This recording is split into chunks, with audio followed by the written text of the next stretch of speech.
ગુજરાતના રાજકારણમાં ઘણા સમયથી એક ચર્ચા ચાલી રહી છે કે સરકારમાં કેબિનેટ છે તેનું વિસ્તરણ થઈ શકે, કેટલાક ચહેરા છે તે નવાને સ્થાન મળી શકે ને કેટલાક ચહેરા છે તે બદલાઈ પણ શકે।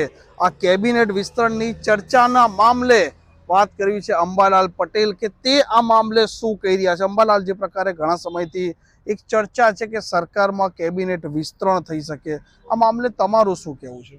ગુજરાત સરકારની સ્થિરતા છે અને લગભગ સ્થિરતા રહેવાની શક્યતા રહેશે, પરંતુ ક્વચિત ગુજરાત સરકારમાં જે વખતો વખત કંઈક સુધારા વધારા કરવાના થતા હોય છે, એટલે ક્વચિત ગુજરાતમાં જે સરકારમાં કંઈક ફેરફાર થઈ શકે। અચ્છા, જે પ્રકારે ઘણા જે વ્યક્તિઓ ધારાસભ્યો આશા રાખીને બેઠા છે કે ભાઈ એમને પણ સરકારમાં એક મોકો મળે, લાંબા સમયથી એ લોકોએ વારંવાર ચૂંટાઈ પણ આવ્યા છે, તો શું શું કહે છે? એમ તમે જ્યોતિષનું પણ જોતા હો છો, ગ્રહો પણ જોતા હો છો, તો શું એવા કોઈ વ્યક્તિઓને મોકો મળી શકે? આ વખતે ગ્રહોની દ્રષ્ટિએ જોતા કંઈક અનોખા પ્રકારની લગભગ રચના થવા જઈ રહ્યું શક્યતા રહે છે, એટલે અણધાર્યા પલટા આવી શકે। અચ્છા, અણધાર્યા પલટા આવી શકે, પરંતુ તમે માનો છો કેટલા ફેરફાર થાય તો કેટલા સમયમાં થઈ શકે એવું કંઈ તમારા જે લગભગ મે મહિનાના પહેલાં કંઈક ક્વચિત ફેરફાર થઈ શકે।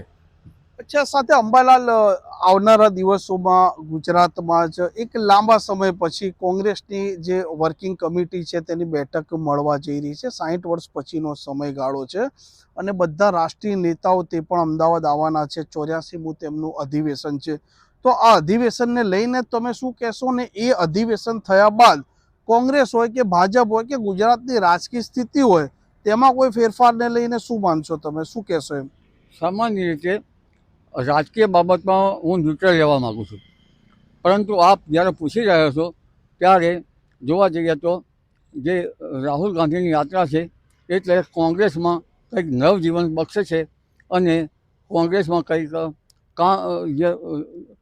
જે કામ કરી શકે ત્વરિત એવા ચહેરા પણ આવી શકે।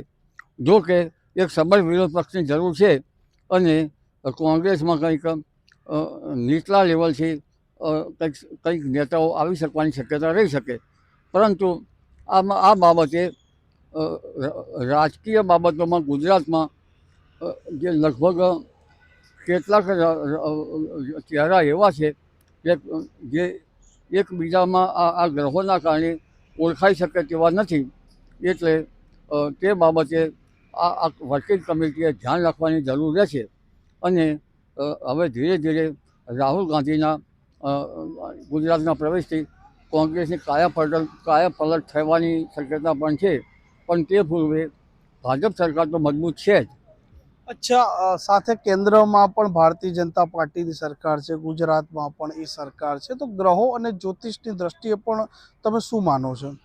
ખાસ કરીને સરકારમાં ફેરફાર કે કંઈક એના અધિવેશનો એના કરતાં આ વખતે જે 29 માર્ચથી પંચગ્રહી યોગ બની રહ્યો છે, જો કે આ ગ્રહોમાં ગૂઢ યુતિ નથી બનતી અને સરના ક્રાંતિ જોવા જતાં એટલું ભારે કંઈક મોટું કંઈક ધનોત્પન્ન નીકળી જાય એવું શક્યતા રહેતી નથી, પરંતુ કેટલીક કેન્દ્ર સરકાર અને રાજ્ય સરકારે ફેરફારો તો આવે છે, આવતા રહેશે અને જતા રહેશે, પરંતુ ખાસ કરીને સરહદો સાચવવાની જરૂર રહેશે, જેમાં ગુજરાતની જે સરહદ, જે સામુદ્રિક સરહદ છે ત્યાંથી માંડીને બલુચિસ્તાન પાકિસ્તાનની સરહદ સાચવવાની રહેશે અને આમાં હાઇડ્રન પ્રવૃત્તિ વધશે, દાણચોરીની પ્રવૃત્તિ ન વધે તેનું પણ ધ્યાન રાખવું પડશે। એટલે આપણા જે બંદરો છે તેમાં પણ ઘણું સાચવવાનું રહેશે અને આતંકવાદી પ્રવૃત્તિ ગુજરાતમાં કંઈક અંશે પગ પેસારો ન કરી જાય તેને પણ સાચવવાનું રહેશે, પણ ખાસ કરીને કેન્દ્ર સરકારે વધારે ધ્યાન રાખવાનું રહેશે, કારણ કે આ વખતે ગ્રહો જે છે એ કુર્મચક્ર પ્રમાણે ત્યાંની જે દિશા છે એ બનારસ, પાણીપત, હરિયાણા, કુરુક્ષેત્ર એ તટ ભાગો છે અને લગભગ હિમાલયના ઉપરના ભાગોથી લઈને છેક મણિપુર, આસામ સુધીના ભાગો સુધીમાં ત્યાંની શક્યતા રહે છે, એટલે છેક ગુજરાતના સીમાંત પ્રદેશથી લઈને ચીનના સીમાંત પ્રદેશ સુધીમાં સરહદો સાચવવાની રહેવાની શક્યતા રહેશે અને જે બાંગ્લાદેશમાં છે તેની અસરો પણ થશે, પાકિસ્તાનની અસરો પણ આ વખતે હાઇડ્રેન પ્રવૃત્તિમાં થવાની શક્યતા રહેશે.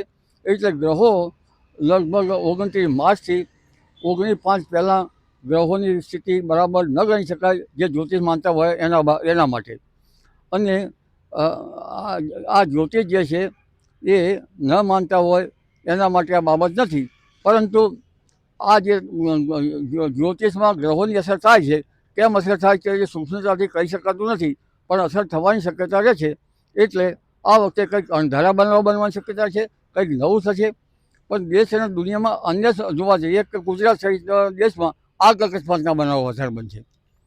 એટલે ખાસ કરીને આ વખતે ગુજરાતની સીમાઓ, હાઇડ્રેન પ્રવૃત્તિઓ અને કંઈક